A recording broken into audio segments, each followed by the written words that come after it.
This is Lara Henares making your day with an article I wrote entitled The Right to Fire. My dear friends, the real engine of growth and development is not government, but business and private initiative.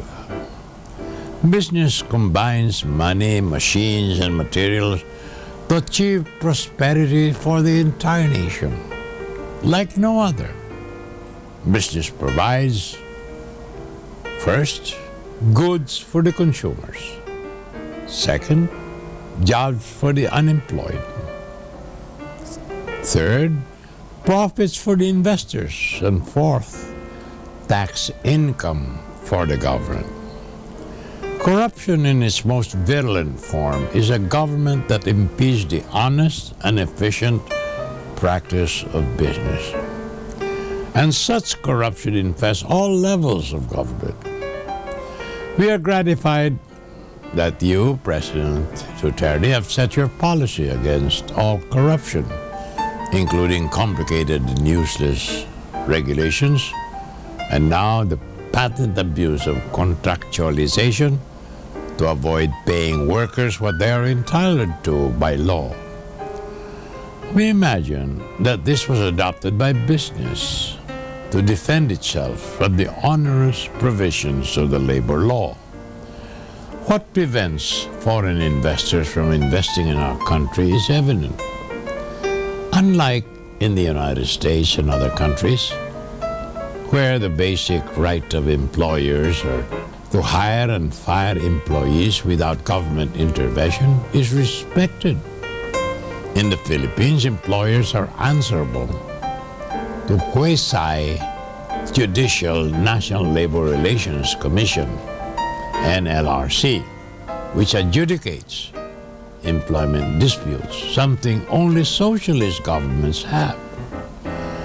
This gave rise to alleged rackets by employees and labor lawyers in collusion with government officials to extort money from business.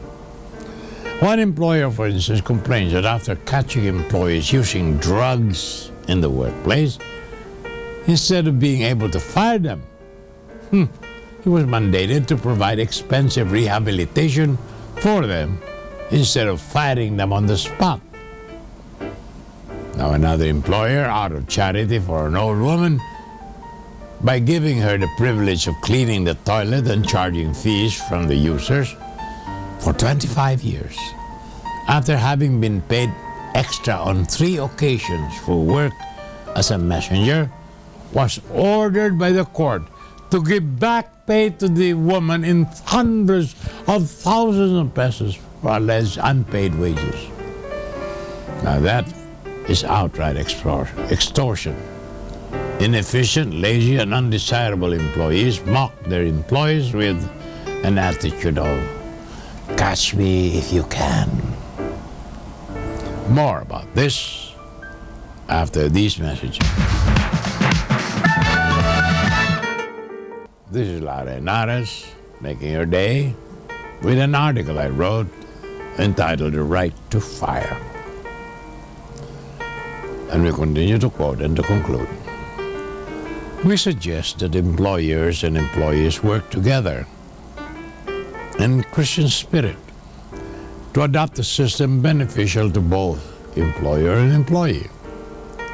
We propose that if a person is fired, he be given a monetary aid in accordance to the law.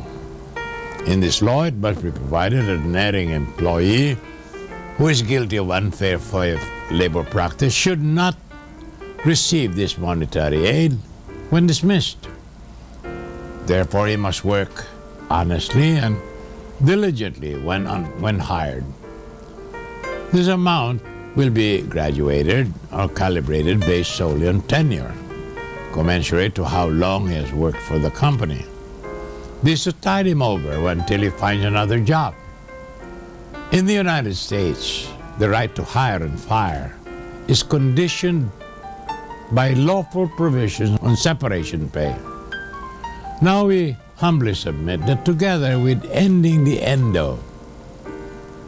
administration also reasserts the right of employers to hire and fire, which is sacrosanct in every progressive nation on earth, to wit.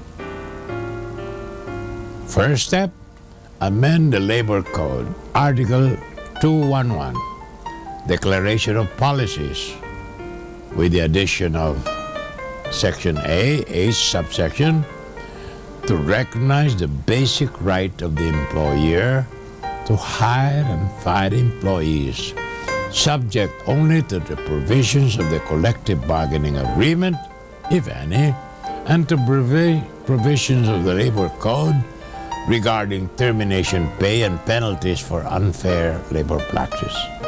Amend Article 279, Security of Tenure, to read, an employee who is unjustly dismissed is entitled not to reinstatement but to termination pay and penalties imposed by the Labor Department for unfair labor practice.